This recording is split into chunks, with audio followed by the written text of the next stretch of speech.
I'm not afraid.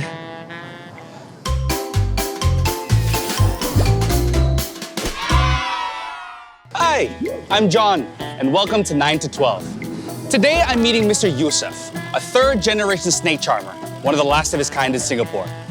My mission for today? Pick up Mr. Bean, his albino python, and hold him for 60 seconds without flinching. Can la. So, Mr. Yusuf, any advice?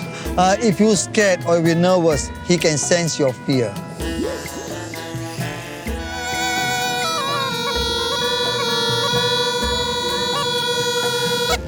Okay, so the music controls him. No.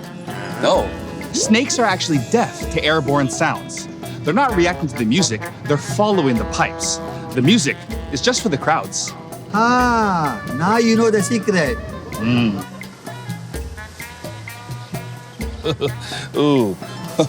Oh, he's heavier than I thought, huh? Not so. Somewhere 4 to 5 kg. Okay, it's cool. I work out. Mr. Yusuf is a third-generation snake charmer.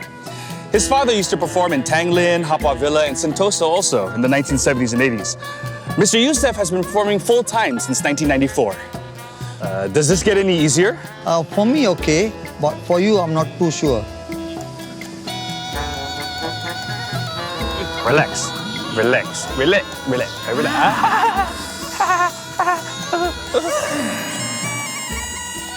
Okay. Okay. Okay. Okay. Timer finished already. Thank you. Oh. Okay.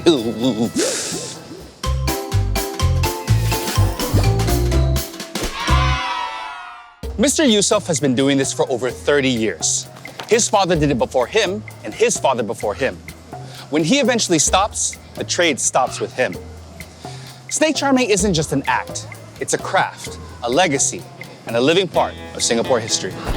One man, one python, and a tradition that has lasted generations, quietly surviving in a city that has largely moved on. So here's my question. If you could spend a day in a job that involves animals, what would it be? See you on the next episode of 9 to 12.